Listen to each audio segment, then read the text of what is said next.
First question for tonight goes, if the world is illusory, how do you know what version of reality in your head to trust? Exactly. That's why we have to practice, because when we begin the practice, we can't trust our own thoughts even. But you've got to start somewhere. All you can do is start where you're at in your life, in your karma. And that's why the Buddha said, seek out Kalyana Mitta, wise teachers, wise friends, who can at least share some of their wisdom with you. Maybe they're more advanced, more experienced in the practice, have more knowledge. You start there. But even then, you still have to bring in this Dhamma, the wisdom that you hear and learn from others, into your heart and start comparing your own experience with what you've heard and develop your own inner wisdom. And so yes, you should have a healthy skepticism towards your own thoughts on things, your own views. And I guarantee if you're beginning Dhamma practice, learning to meditate, listening to the Dhamma for the first time, if you keep going for a few years, you'll find your thoughts and your views on things will change.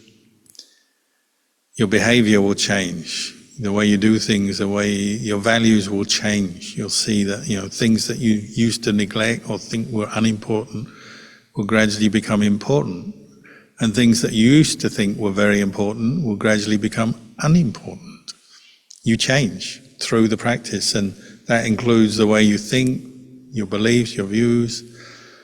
So, of course, we think every day, we have our views, have no choice but to have these thoughts and views, but as they come up, as you learn in meditation, question things, observe, try and look for the truth more deeply, more carefully. And that's why we also need to develop more mindfulness, pay attention more, so we can observe and investigate more closely what's going on. And you'll see, even a thought that can be true can still be very distracting or still give rise to emotions. A lot of people in the world suffer because they have a sense of justice. They say, oh, something's happened, it's not just, it's not right, it shouldn't happen. And on one hand, that's true. But if it's making you very upset, angry, that can also cloud your judgments. Sometimes we get so caught up in our views on things, what's right and wrong, that we become emotional, and then we make more mistakes or make more bad karma, even though we feel we're pursuing something correct.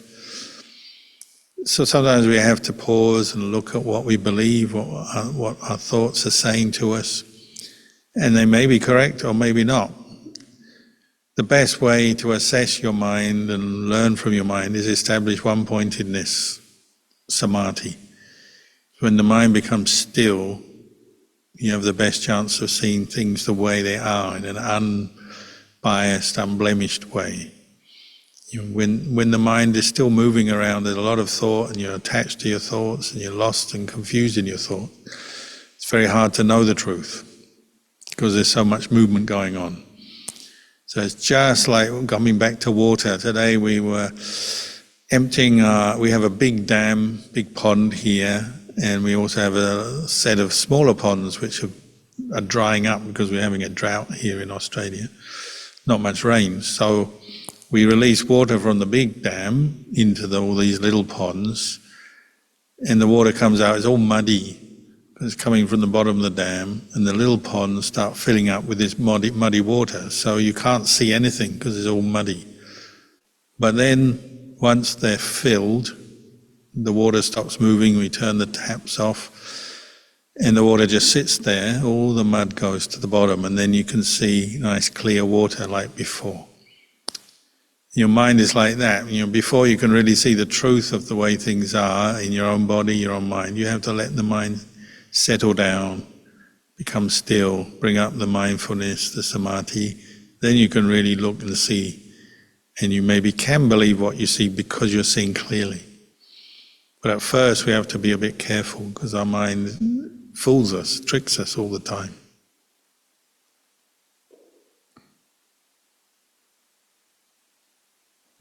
Sadhu. Next question. Many thanks, Lumpur Kalyano, for the encouraging Dhamma talk. It's very heartwarming to hear.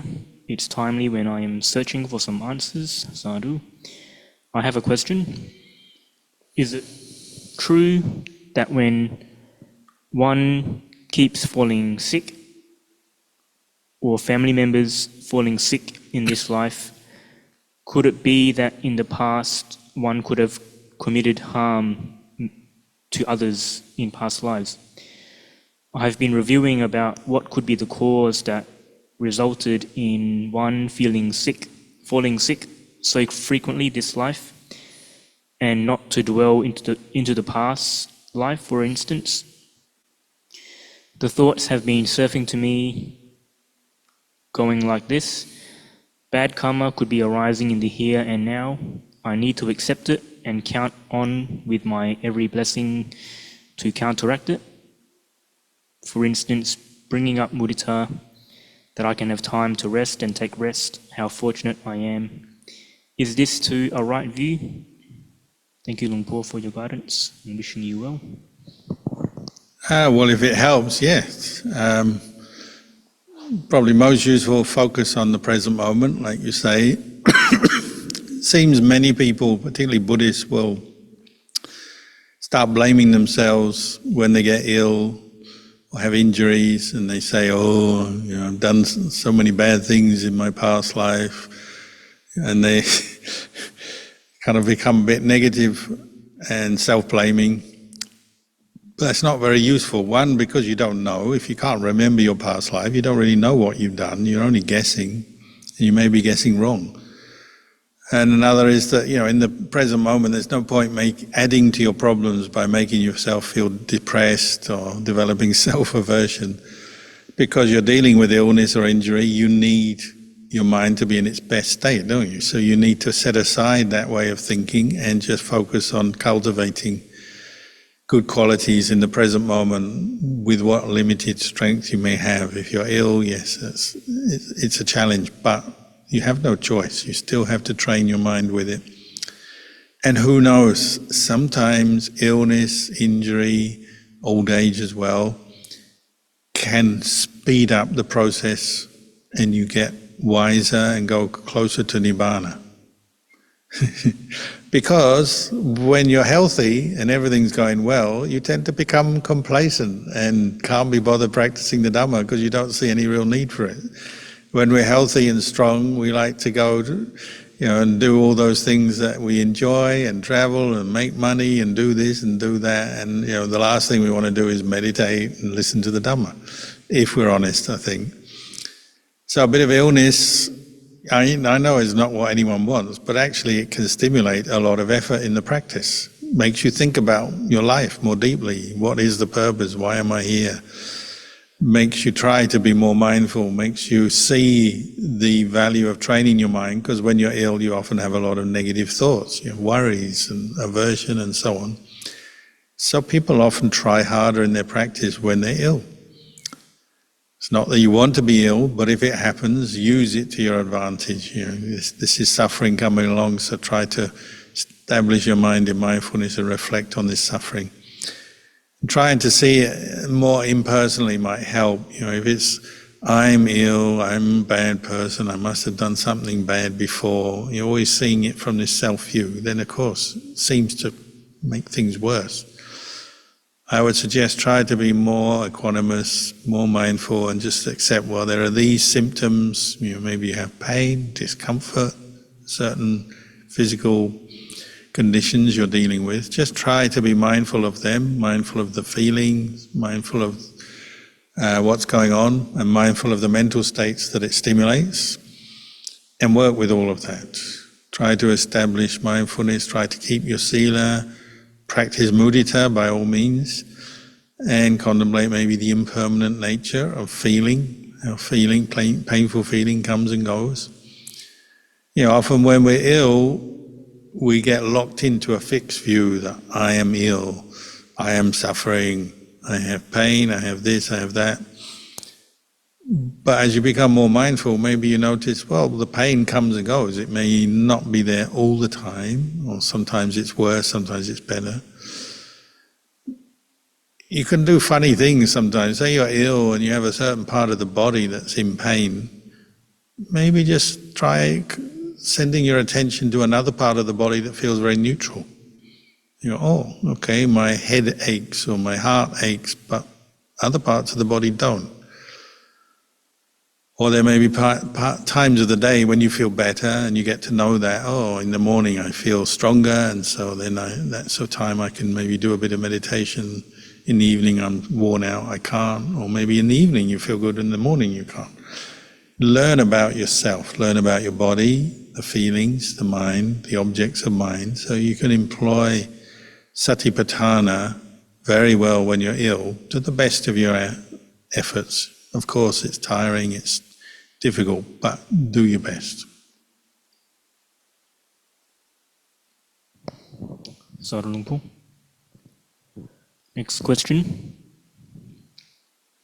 Dear Luang Por, how can you practice mudita and develop the understanding of non-self at the same time?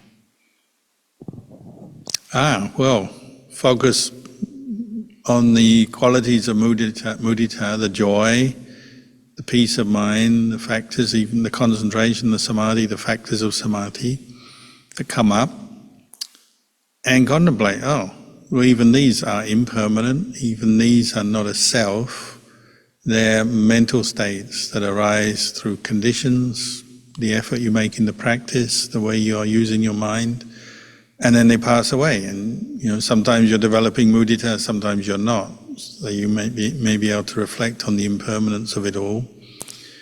The people you're developing mudita for, if it's other people, well, again, you can see some of the common characteristics human beings have, impermanent, changing bodies that also bring them pain and suffering, and their bodies are not self. Their mental states are not self, they're impermanent, not self. Your mental states are impermanent, not self.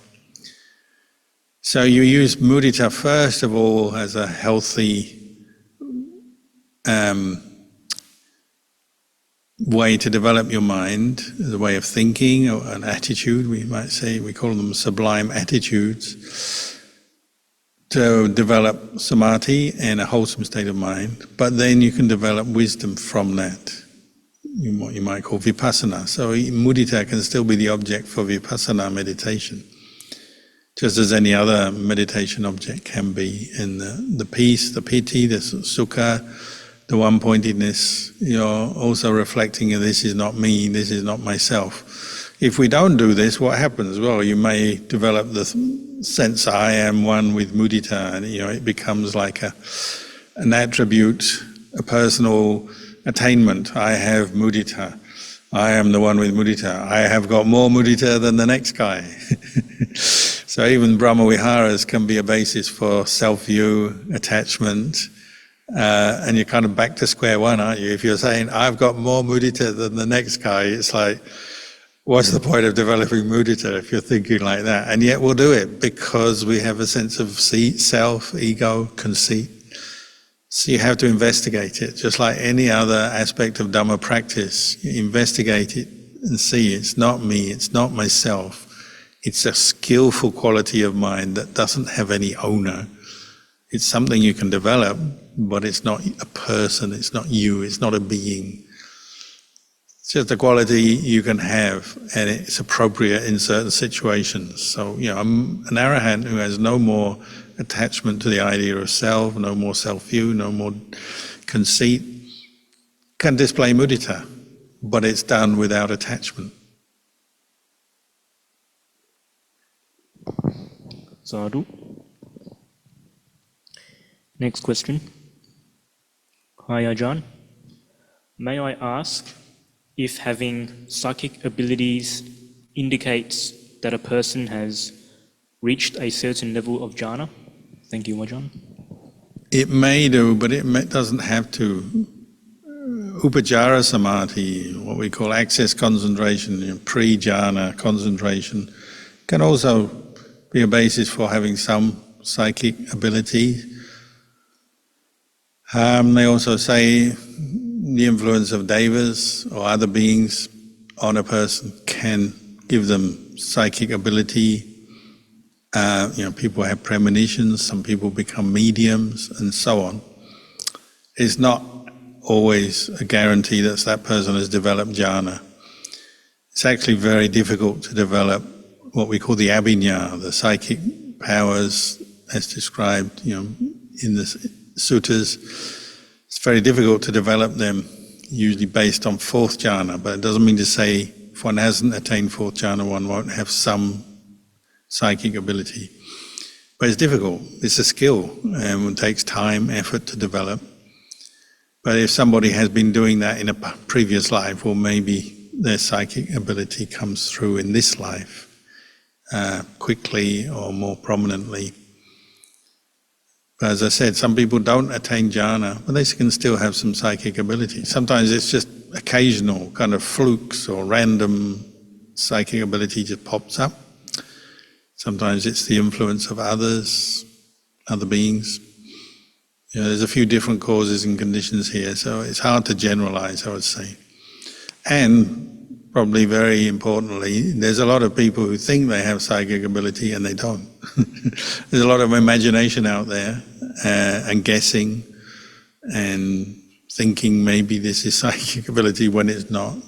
So be warned, it's another kind of attachment that people, particularly people who meditate, sometimes develop.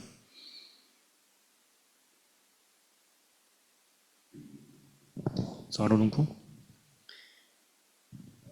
Next question.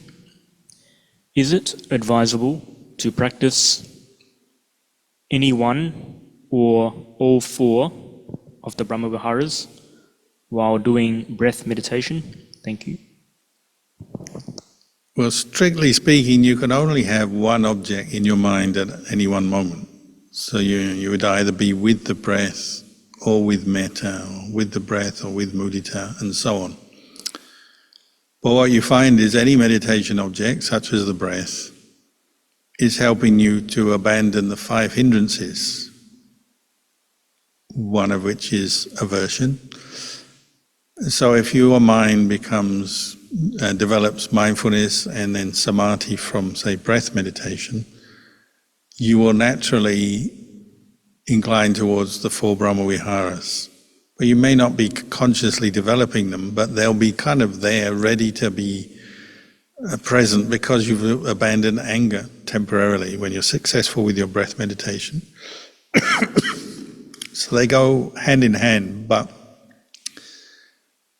what you would tend to do is develop metta or mudita as a conscious activity, setting aside the breath. But you may alternate, so you develop breath meditation for a while and then go to mudita and then go back to the breath perhaps. But you can't do two things exactly the same moment. You can't have two objects in the mind. So just be aware of that so it doesn't get too confusing.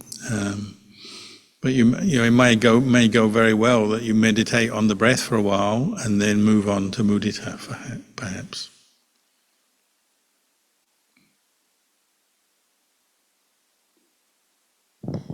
Sadhu. Another question. Dear Lumpur, thank you for your teaching. May I please check with you whether the view I am developing towards my recurring cancer is skillful and in line with the Dhamma?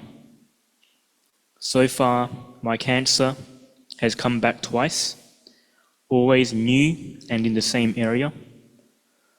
I am fortunate it has not yet spread to other parts of the body. While I understand the medical view, I also felt embarrassment about the amount of bad karma I must have accumulated. I am trying to befriend the view that the cancer coming back is an opportunity to process and let go of bad karma and to create good karma and mudita.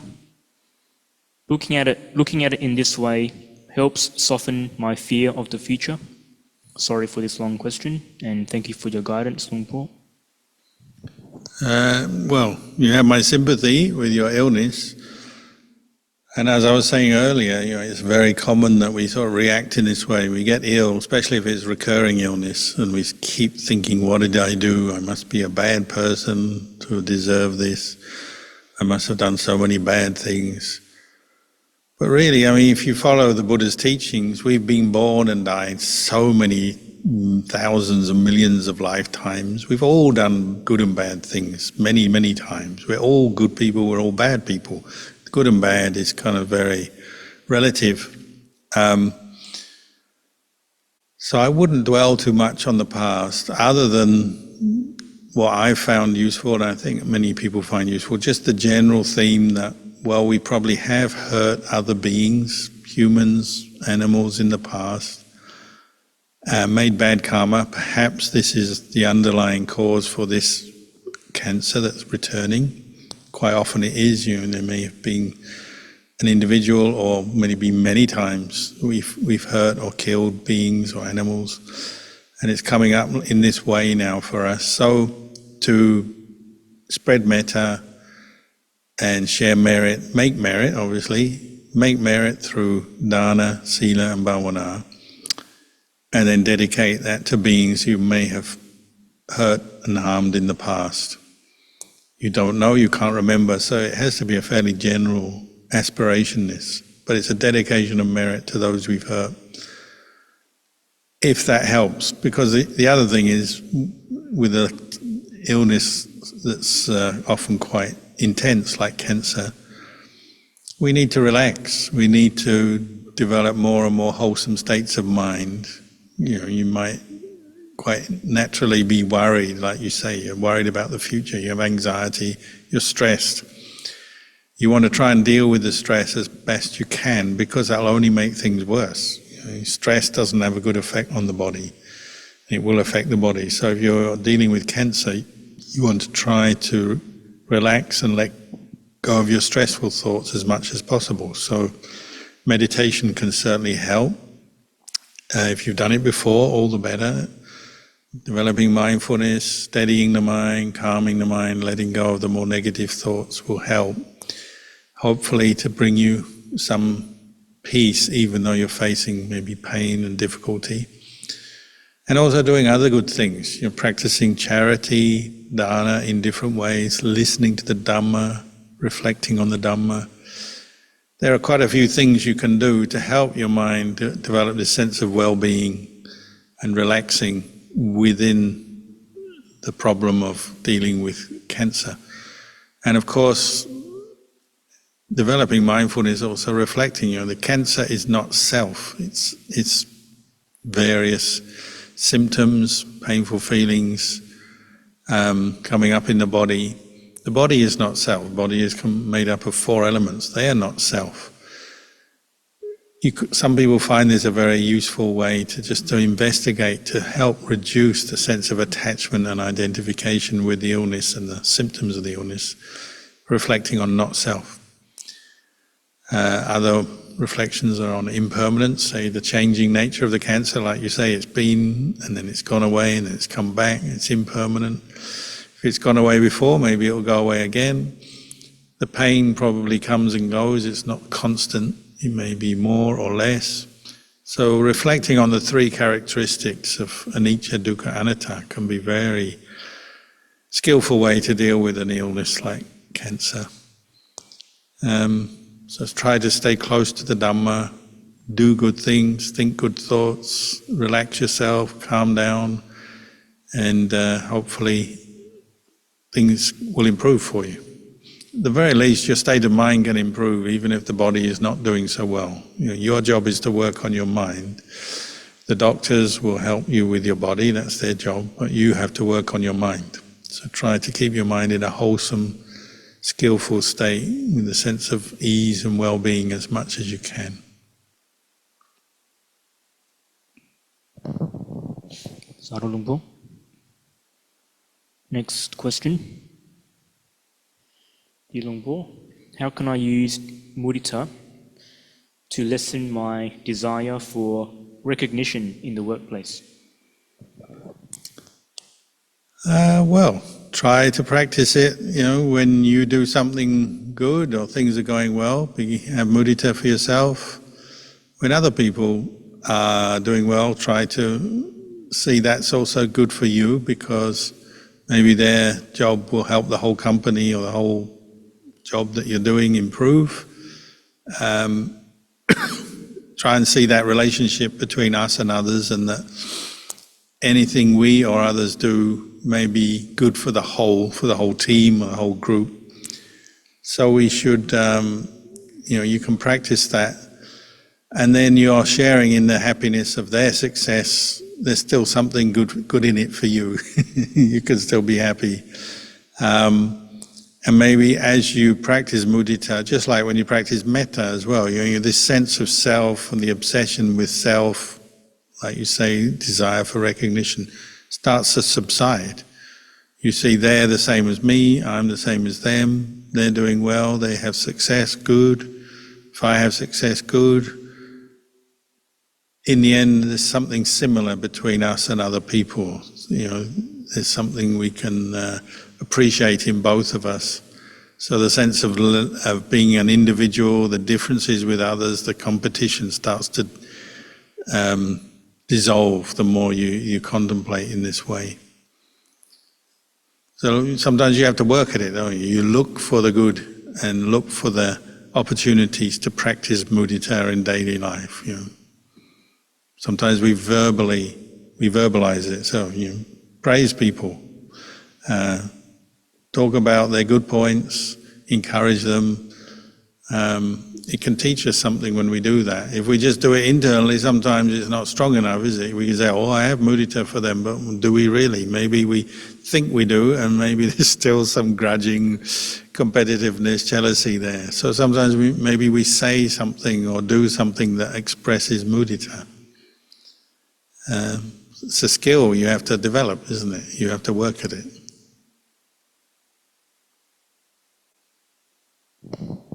Sadhu. Next question.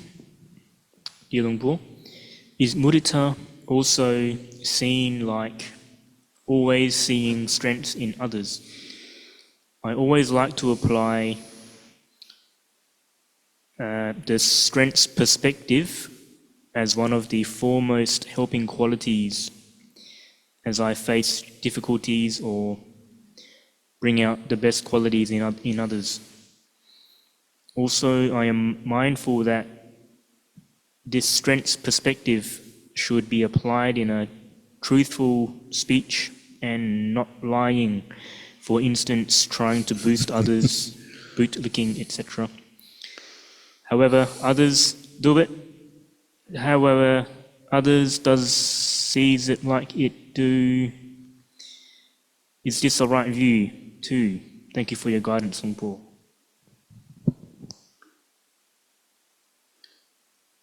Well, it can mean seeing the strengths in others. It's also particularly wishing others success and that to preserve their success. So if you see someone has some good qualities, some strengths, it's also the wish for that to continue. Maybe you can learn. That's why I was saying, if you practice mudita, they benefit, they're improving, and you're recognizing that. Maybe there's something good in it for you. You can learn, you can follow along sometimes. But it's not limited to just strengths, isn't it? People's good qualities can manifest in many ways. I mean, I guess you could call it strong metta, strong patience, strong wisdom. Depends how you define strengths. But you're looking at, their situation, whether it's their internal qualities, their personality, their qualities, or it may just be their situation. Someone gets a promotion, someone recovers from illness, someone gets married. These are all occasions where we should be able to easily, or we can aspire to very easily develop metta and mudita for another person when something good happens, and the wish for that to continue. And it's particularly countering the sort of when the mind comes back to ourselves and we feel deflated, lost, defeated. Is them is successful, but I am hopeless here. You're countering that.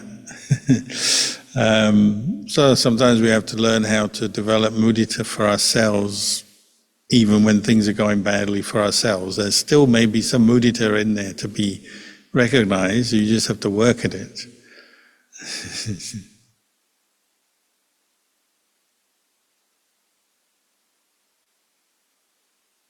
Sadhu Luang Por. Next question. Dear Ajahn, thank you so much for the great Dhamma talk. You spoke about the fault-finding mind is noticing the unskillful behavior of others in order to protect oneself and have discernment considered fault-finding mind. How do we not let the unskillful and hurtful behavior and speech of others affect us, especially those who do not practice Dhamma and mudita, and often send jealousy and hatred to us? How not to let our mind be pulled by this and maintain mudita for those who hurt us? Thank you. Well, be more aware of what you're thinking and what's going on in your mind. With awareness, you can recognize if you are dwelling on the faults of others, you'll feel miserable, simply speaking. It doesn't make you feel happy.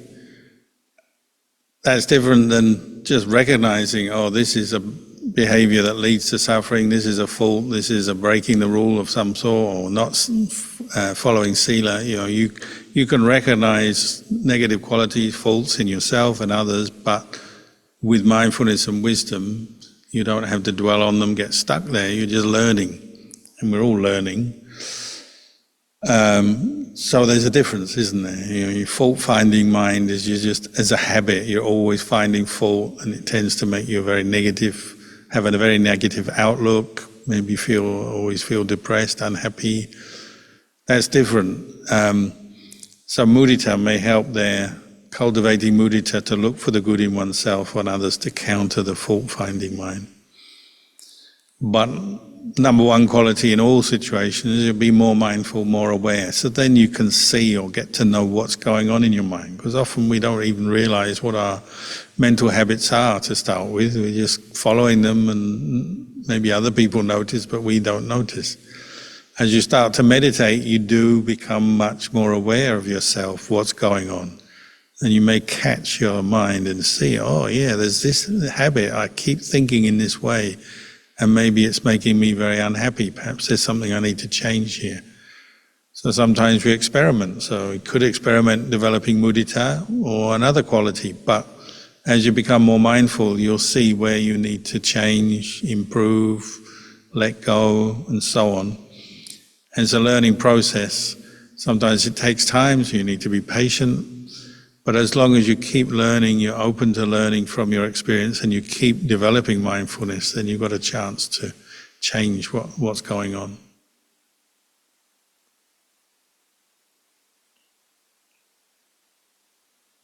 Sadhu Luang Por.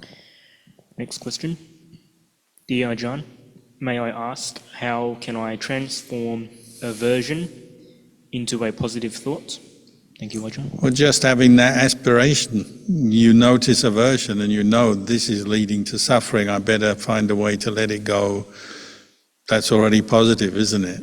You may not be able to fully let go of the aversion yet, but you're already recognizing the problem. Just like with a physical illness, you have to recognize from the symptoms what's going on and then apply some remedy, and that may take time. So first step is knowing, aversion leads to suffering. When I'm caught in aversion, I am suffering. What can I do about it?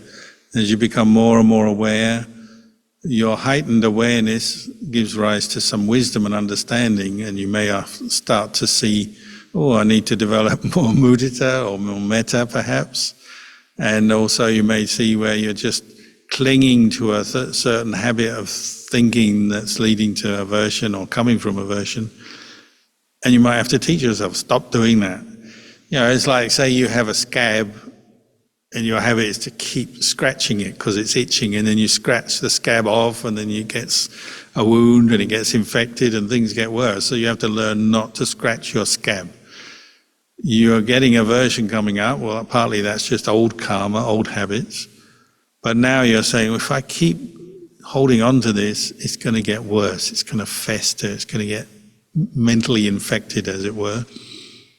Better stop doing that. And you have to teach yourself every time the aversion comes up, you say, stop, don't hold on to it, let it go. And you find skillful ways to do that until it comes up less and less. You have to work at it. Sadhu Lumpur. Next question. Dear Ajahn Kalyano, how do we balance looking for the positives with being realistic? I find myself being overly positive in the past and missing out on the negatives that I could have anticipated or planned for. Could we acknowledge the negatives in people and situations in a way that would still be in line with the Dhamma and be at ease? Thank you. Yeah, when you're mindful, you can see positive, you can see negative, but you're being mindful, so maybe you're not getting caught into it. You're just recognizing the qualities, the characteristics. Oh, this negative way of thinking is like this. It has this result. It's accompanied by this kind of feeling. Makes me feel like this. Or this positive way of thinking is like this. It leads to this kind of result.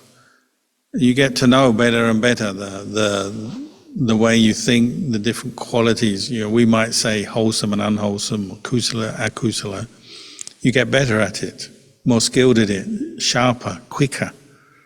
As you become sharper, quicker, you don't have to think about it so much. You just know, this, if I keep thinking this way, it leads to suffering, let it go. This is a useful thought, I can develop this, there's no problem here, keep developing this. You get better at it. So keep practicing. And how do you practice? We'll practice more mindfulness and then reflecting on the Dhamma you've heard, reflect on it, start comparing your own experience with what you've heard, bringing it into your heart and learning from that.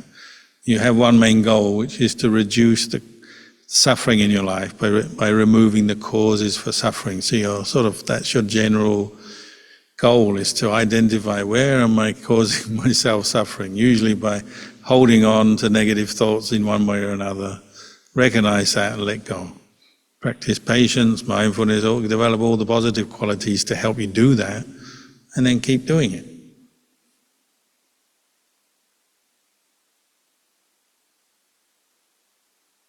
A lot of questions. I think there are two questions left. Okay. Dear Lumpur, I hope you're well. What does anumodana mean? Thank you. There's a few different words you can use to translate it, but you might say appreciation of the good that has been done. Something good has been done, you appreciate it, you recognize it, and usually it's accompanied by joy, isn't it? When you are giving recognition to something, so it's very close to mudita. It might not be exactly the same as mudita, but it's close.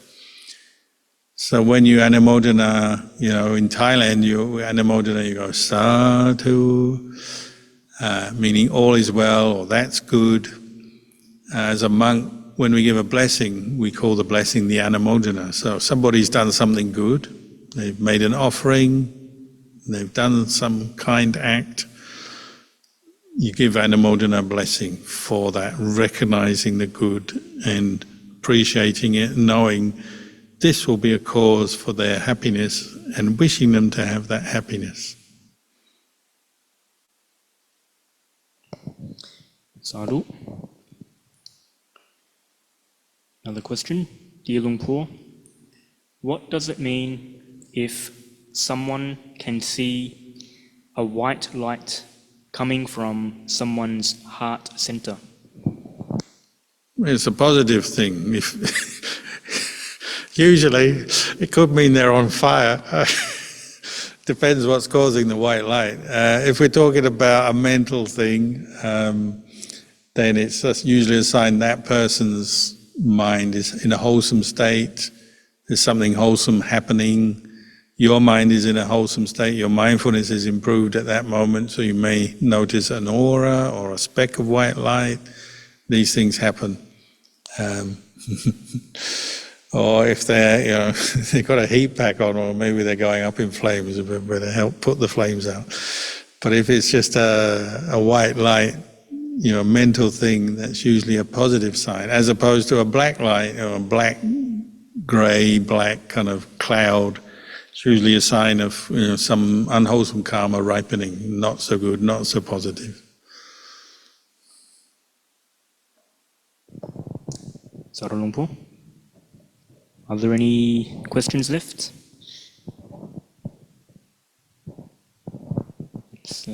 That's all the questions, Luang Por. Okay, well, very nice to talk to you tonight. Next week, we may still have a Zoom session on Sunday night, but we'll be having a retreat here with Luang Por Liam, who's coming to visit from Thailand. So we do hope to stream some of it on Zoom. There may be a poster coming out later with that the timing of that. So the format will be a little bit different.